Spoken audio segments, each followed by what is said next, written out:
Australia के लिए मुझे मैटर ऑफ कंसर्न लग रही है उनकी बैटिंग टेस्ट क्रिकेट में, स्पेशली लेबुशाइन जो है वो उस तरह परफॉर्म नहीं किया उन्होंने, बहुत ही पुअर सीरीज रही लेबुशाइन के लिए। फिर वार्नर की कुछ एक दो 50s तो हैं, लेकिन वार्नर जो है इन 5 टेस्ट मैचेस में बहुत ही ज़्यादा ऑफ कलर नजर आए, कभी ब्रॉडन को पकड़ लेते थे, कभी वोक्स, कभी वुड, और मतलब बहुत ज़्यादा कंसर्न्स हैं ऑस्ट्रेलिया की बैटिंग को लेके।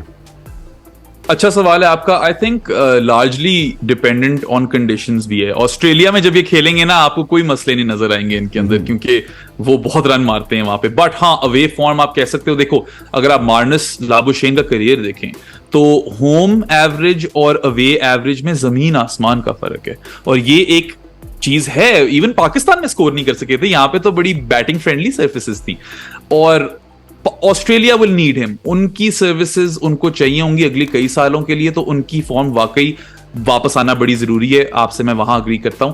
डेविड वार्नर तो वैसे ही रिटायर करने वाले हैं टेस्ट क्रिकेट से, तो वो तो कह रहे थे कि सिडनी में आखिरी टेस्ट पाकिस्तान के खिलाफ खेलना चाहते हैं। अब उनको मिल जाएगा, क्योंकि उन्होंने बड़े पॉजिटिव नोट पे अपना एशेस खत्म कर लिया। आखिरी इनिंग्स अपनी इंग्लैंड में खेले, इवन तो इतने सक्सेसफुल नहीं रहे वे, मगर 60 बनाया, और अच्छा 60 था वो। इनफैक्ट काफी सरप्राइज थे सब लोग।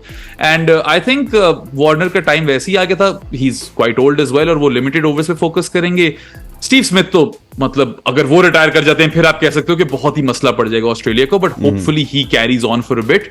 उस्मान ख्वाजा की भी उम्र हो गई है, ठीक है, टॉप स्कोरर रहे सीरीज में, और बड़े तहम्मुल के साथ और आराम सुकून के साथ उन्होंने अपनी बैटिंग की। बिल्कुल भी बेसबॉल स्टाइल में बैटिंग नहीं की, बल्कि अगर आप जैक क्रॉली और उस्मान ख्वाजा के नंबर्स देखें, जो दोनों टॉप स्कोरर्स हैं सीरीज में थे, कि 496 ख्वाजा की हैं, 480 जैक क्रॉली की हैं, और 120 ज्यादा ओवर खेले उस्मान ख्वाजा ने, तो उनकी स्ट्राइक रेट 40 से नीचे है। जैक क्रॉली की स्ट्राइक रेट 90 टच कर रही है, तो मोर देन डबल है। अच्छा, मेरे ख्याल से बड़ी फैसिनेटिंग बात है। आखिरी सवाल आपसे करूंगा एक और चीज बताता चलो, इसमें एक और फैसिनेटिंग बात है कि देखिए, 2 ओपनर ने टॉप स्कोर कर लिया इंग्लैंड में 5 टेस्ट की सीरीज में, जो कि बड़ा मुश्किल होता है। ओपनर्स तो स्ट्रगल करते हैं इंग्लैंड में। जी हाँ, और डिफरेंट, जिस तरह आपने एक तरफ बेसबॉल का जिक्र किया, एक तरफ ख्वाजा की जाने से वही ट्रेडिशनल क्रिकेट खेली गई।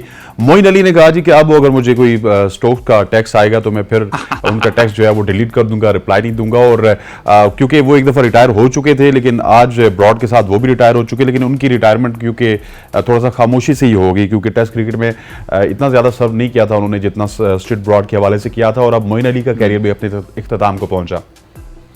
मजाया अंदाज है काफी मोइन अली का। बड़ी मजे की बात की उन्होंने कि मैं टेक्स्ट डिलीट कर दूंगा। देखें, अगर मैं बात करूं ना एथलीट्स की या स्पोर्ट्स पर्सन की, जो ब्रिटिशर्स जो साउथ एशियन डिसेंट के हैं, उनको अगर कोई किसी ने इंस्पायर किया ना अक्रॉस स्पोर्ट्स, वो मोइन अली हैं। He is done a lot for diversity. और आप वैसे देखो तो 28 की एवरेज बैट के साथ और बॉलिंग की भी इतनी खास एवरेज नहीं। आपको लगता है इतने अच्छे क्रिकेटर नहीं थे, मगर 3000 से ज्यादा टेस्ट रन, यूटिलिटी क्रिकेट, और and then 204 test wickets. Those are quite good numbers even for counting stats cricketers.